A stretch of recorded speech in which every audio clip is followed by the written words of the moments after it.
नमस्कार, आप देख रहे हैं ट्रस्ट न्यूज़ और मैं हूं आपके साथ रश्मि।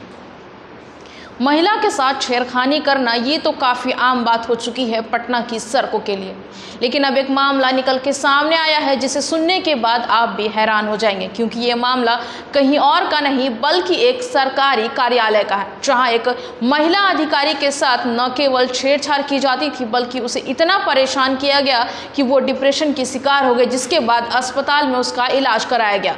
लगभग 1 साल से वो अपने बड़े अधिकारियों से कंप्लेन कर रही थी, लेकिन कोई भी निवारण नहीं हो रहा था, बल्कि उसका ही मजाक बनाया जा रहा था कि वो अधिकारी तुम्हारे साथ क्या क्या करता है।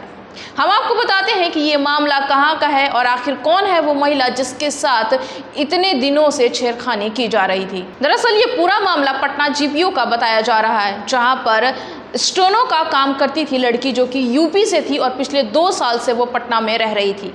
जिसके बाद जो उसके सीनियर अधिकारी थे वो उसके साथ छेड़छाड़ करते थे। जो उसके साथ छेड़छाड़ करता था उसकी उम्र 53 साल बताई जा रही है, वही महिला की उम्र 25 साल है, यानी कि लगभग पिता की उम्र का बताया जा रहा है वो व्यक्ति जो महिला के साथ लगातार छेड़छाड़ करता था। कभी काम के बहाने तो कभी इशारों ही इशारों में उसे गंदी नज़रों से देखा करता था और बहुत ही गंदी हरकतें किया करता था, जिससे महिला काफ़ी ज़्यादा परेशान हो चुकी थी और लगातार अपने बड़े अधिकारियों की इसकी शिकायत भी कर रही थी। लेकिन बजाय उसके शिकायत सुनने के अधिकारी उससे ही अजीब जो है वो सवाल पूछा करते थे और उसका मजाक बनाया जाता था।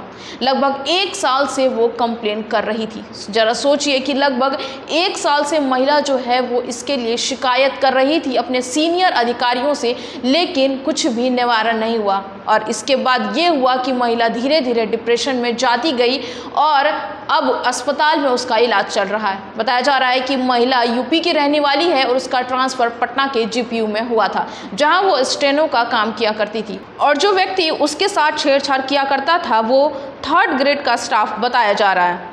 सूत्रों के अनुसार बताया जा रहा है कि सीनियर अधिकारियों से शिकायत के बाद भी कोई ठोस कदम नहीं उठाया गया था। इस कारण वो लड़की बेहद परेशान हो गई थी।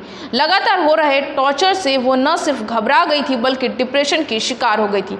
वो अपने घर उत्तर प्रदेश गई। वो डिप्रेशन की इस कदर शिकार हुई कि उसकी तबीयत बिगड़ गई। लखनऊ के एक हॉस्पिटल में उसका इलाज चला। इसके बाद मामला ऊपर तक पहुंचा, तब जाकर एक जांच कमेटी बनाई गई, जिसमें हाजीपुर में पोस्टल डिपार्टमेंट की एक महिला अधिकारी और पटना के महिला हेल्पलाइन की एक अफसर को शामिल किया गया।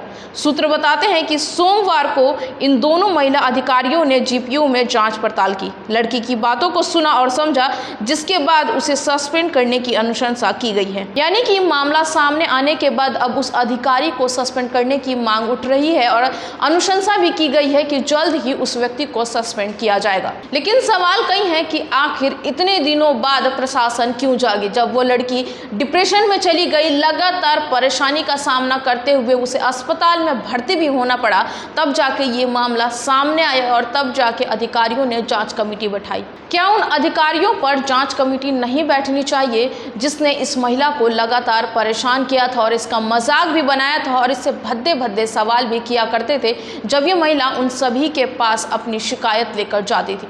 फिलहाल महिला की बातों को सुना गया है और अधिकारी अब महिला की बातों को सुन समझ कर जांच कर रहे हैं और बताया जा रहा है कि जल्द ही उस अधिकारी को सस्पेंड कर दिया जाएगा। इसके साथ ही कार्रवाई भी की जाएगी क्योंकि इसकी जांच कमेटी बैठा दी गई है।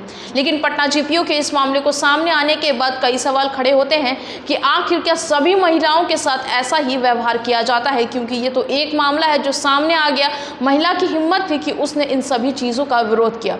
कई ऐसे महिलाएं होंगी जो इन पे चुप रह जाती होंगी और बोलती ही नहीं होंगी। तो ऐसे में क्या सरकार इन सभी चीज़ों के लिए काम कर रही है? क्या जीपीओ में ऐसे उन अधिकारियों पर शिकंजा कसा जाएगा जो महिलाओं को परेशान करने की कोशिश करते हैं? आगे ऐसी खबर के लिए बने रहे हमारे साथ और हमारे चैनल को लाइक शेयर सब्सक्राइब जरूर करें। साथ ही हमारे फेसबुक पेज को फॉलो करें। धन्यवाद।